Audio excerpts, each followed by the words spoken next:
got excited. It's good. Sometimes you get your little brother excited when you're playing basketball and stuff. You let him get the lead, and then you just come back and take it back.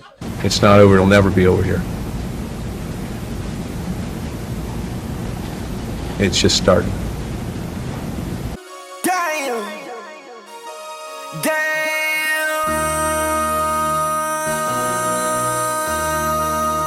MC, make another hit. Whoa. This ain't what you want. Project. This ain't what you want. This ain't what you want. 1600 block. I just wanna rock. I just wanna. I just wanna rock. Body yada yada. Shorty got that body yada yada. Hit it once, no time. Side up, fuck, you gon' kill my vibe. Stand on my money, don't know my size. Pick them sides, and you better choose wisely. That's my high. 1, 2, 3, 4, throw up to 5.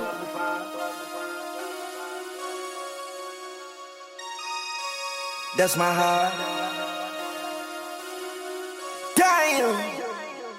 1, 2, 3, 4, throw up to 5. MC, make another.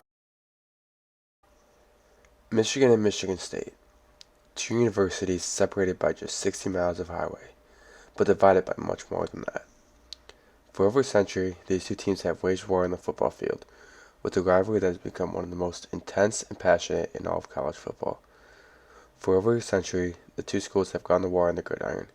Although the location is a very important factor, there is so much more to this rivalry. We ask, why these two teams hold so much hate for each other, and why we so often see this on the field. This rivalry started long ago, with the first game between the two teams being played in 1898. This original game was a Michigan blowout, and Michigan refused to send its varsity team to play Michigan Agricultural College for the next 3 years. Michigan won 21 of the next 24 games, with the Spartans' first victory coming in 1913. Even though the schools are so close, this wasn't even thought of a rivalry at this point.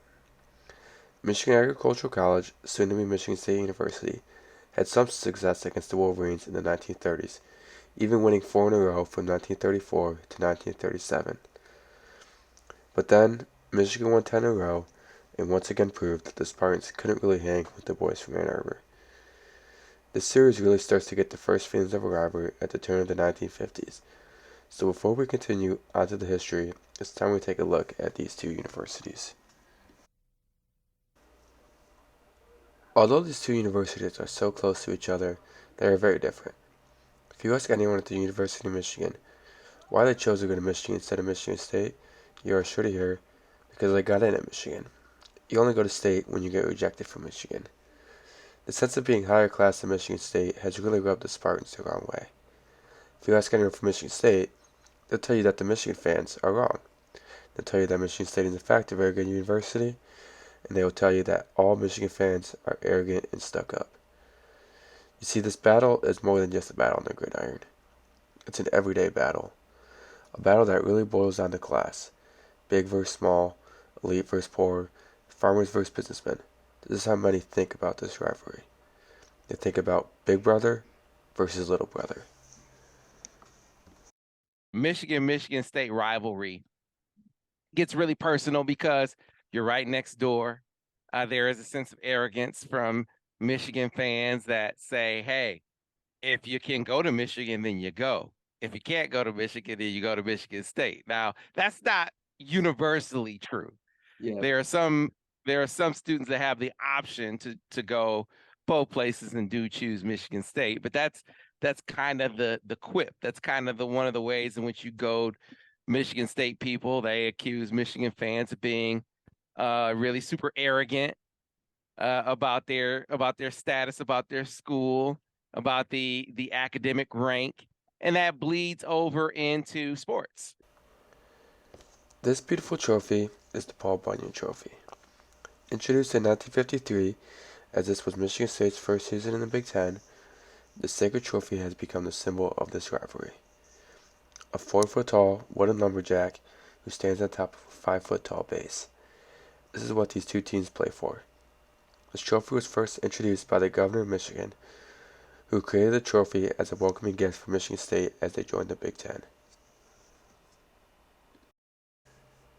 This era was characterized by Spartan domination, as they won 14 of 20 games from 1950 to 1969, including a 9-0 win in 1956, when Michigan State was ranked number 2 and Michigan was ranked number 5. In this era, the Spartans proved maybe they weren't so little and it was time to take them seriously. My town, from some of the older members of the community, really was rooted in Michigan State's commitment to, at least in the sports sense, include Black players. You know, there was a time where Michigan State was one of the northern institutions that was known for going down south and allowing for athletes who couldn't play in the South to have an outlet here in the North. I mean, you look at the great Michigan State football teams of the 60s, 50s and 60s, they were largely built on that premise that you had, players like George Webster and Bubba Smith, and, that they came to Michigan State and they were stars. In 1969, the University of Michigan announced that Bo Schembechler would take over as head coach of the football team. Bo turned around this rivalry and got Michigan back on track. Michigan won 29 of 37 from 1970 to 2007. There are many great games from the Bo era that led to fuel the fire in this rivalry. And what I'm from Michigan. And with that in mind, I'm staying where I belong, right here. Rivalries are no fun if one team is always beating the other, or if every game is a blowout. Part of what makes a rivalry great is close, hard-fought games. You hear how anything can happen in a rivalry game, and it's true. No rivalry is complete without some iconic games and iconic moments that define the rivalry, and this one has plenty. To get a better understanding of this rivalry and how it has evolved, we need to look at some of the memorable games from the series.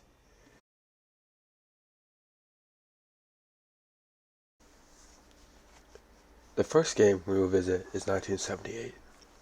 Michigan started season 4-0, and the Wolverines were ranked number 5 in the country, while the Spartans started 1-3 and were unranked. The Spartans came into Ann Arbor in front of a crowd of 105,000 people, and they absolutely dominated the Wolverines.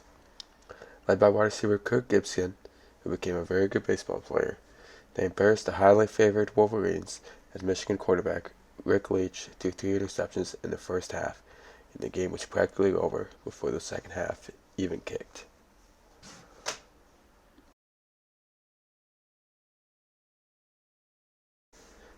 In 1990, we have another iconic moment in this rivalry.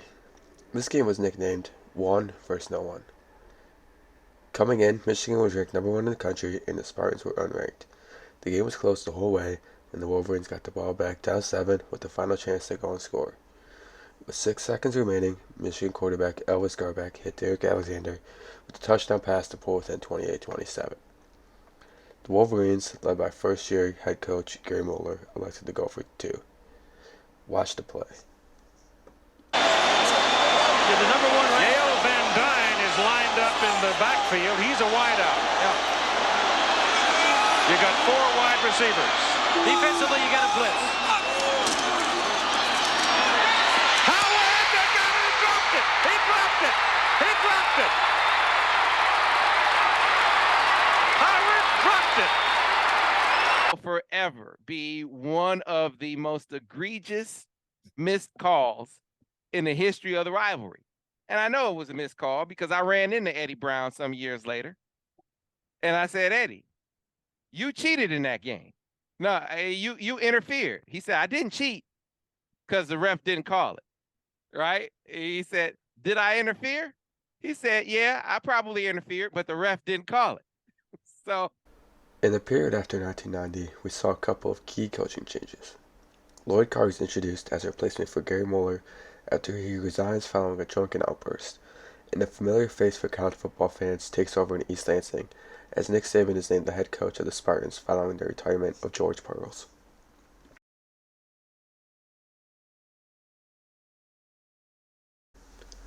In 1997, College Game Day visited East Lansing for number 5 Michigan versus number 15 Michigan State University.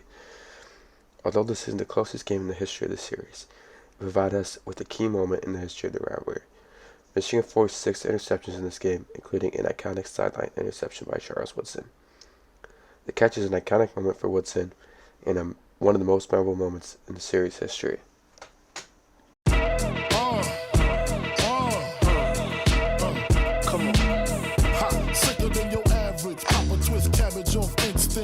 Don't think shit, stink pink gators. My Detroit players, Tim's for my hooligans in Brooklyn. Dead right, if they head right, Biggie there, every night. Papa been smooth since days of under rules. Never lose, never choose to. Bruise, cruise, who? Do something to us. Talk, go through us. Girls want to us, wanna do us, screw us, who us? Yeah, Papa and Pump. Close like. Woodson goes on to win the Heisman this season, and the Wolverines roll through their schedule and are crowned national champions under head coach Lloyd Carr.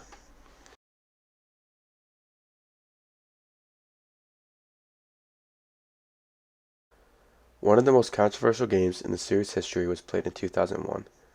This game is known as Clockgate. Michigan came into the game ranked number 5, and with 3 minutes left down 24-20, the Spartans received the ball. Watch to see how the end of the game plays out.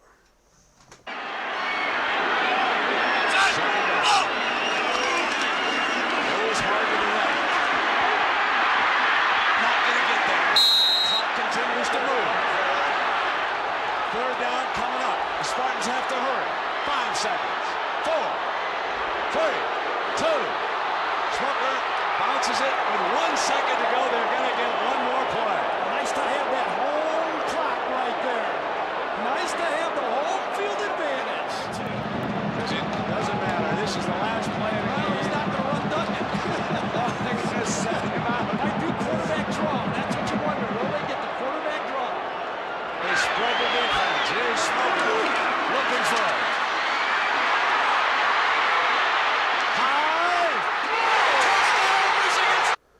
Many attribute this 1 second to MSU timekeeper Spartan Bob. Following this game, the Big Ten changed its rules, requiring a Big Ten official to keep clock at games.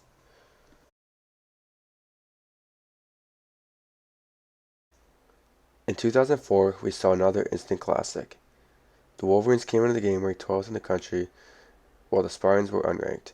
Trailing 27-10 in the final quarter, Michigan started to mount its comeback. This game is often referred to as the Braylon Edwards game, as he scored 3 touchdowns and had a very memorable catch in the 4th quarter. This is the first time in series history a game went to overtime. God show me the way because the devil's trying to break me down.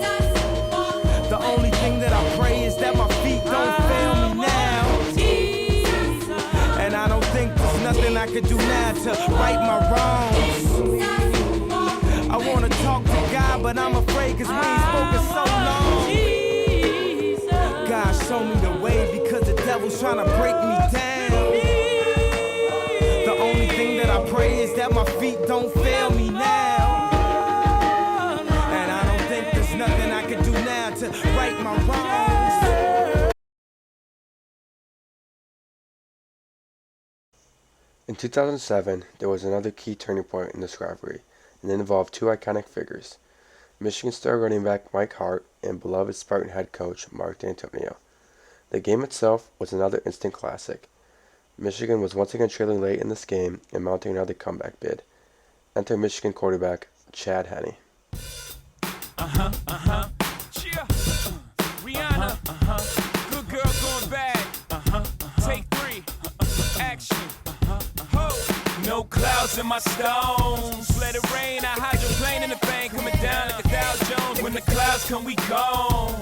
We Rockefellers, we fly higher than weather, and cheap vibes are better. You know me, in anticipation for precipitation, stack chips with a rainy day. Jay, Rain Man is back with Little Miss. Following the Michigan comeback win, the 2 exchanged words. It's good. You know, sometimes you get your little brother excited when you're playing basketball and stuff. You let him get the lead, and then you just come back and take it back. Do you think of Michigan State as your little brother? Yep. So that's what they think, so that's what I think. What can I say? If they think that, I'm going to think that. If they think we think that, then yeah. This game is an important game. So they want to mock us all they want to mock us. I'm telling them it's not over. So they can print all that crap all they want all over their locker room. It's not over. It'll never be over here. It's just starting. Any reaction now? You find that amusing? I find a lot of the things that they do amusing. Do you have any They need to comment? check themselves sometimes. But just remember, pride comes before the fall. Anything?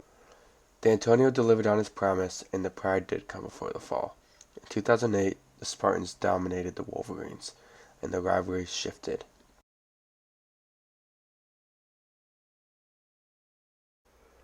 "2015 brings us arguably the greatest moment of this rivalry. Let me set the stage. The Spartans are undefeated and ranked number 7 in the country, and Michigan has suffered a Week 1 loss and entered the game ranked number 12. College game day rolled into Ann Arbor for the game. After a close game all game, Michigan had the ball and seemingly was on its way to victory.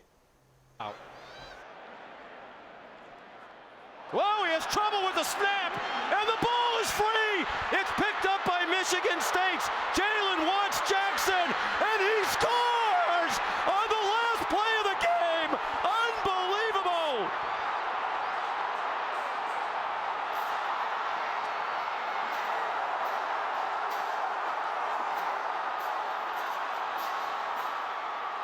This is one of the most shocking and iconic plays in college football history and will be forever remembered.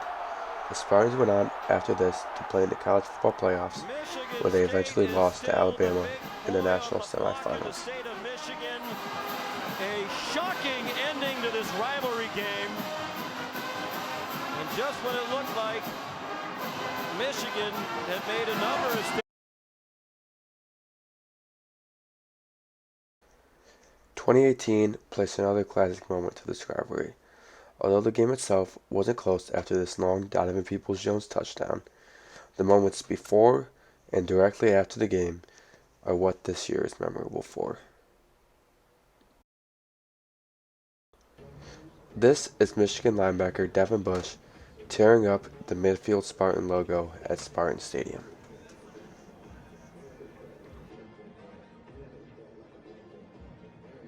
We knew that they couldn't hang with us. We did what we had to do. Sometimes your little brother starts acting up, and you just got to put them in place. Like they tried, they gave it their best. It just wasn't enough. Our guys came out on top.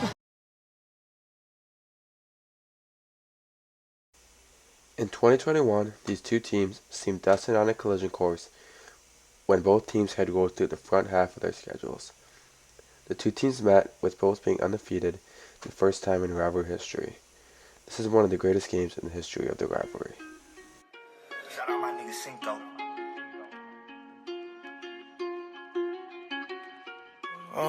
Caught the BMW, new deposit, I picked up another bag. Like fuck it, I'ma count while I'm in it.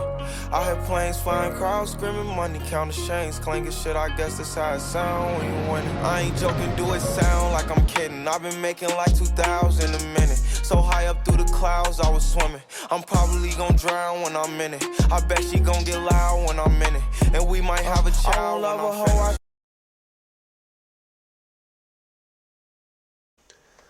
The most recent game in this series featured another key moment in this rivalry. Although this game was a blowout and the Wolverines ran all over the Spartans, after the game, things got pretty heated. He had trouble with the snap, and he's down inside the 10.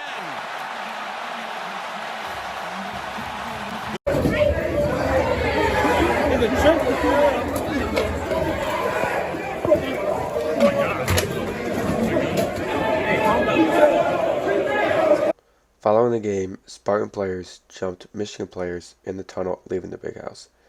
Multiple Spartans were charged with assault, as this shows a brutal side effect of this rivalry.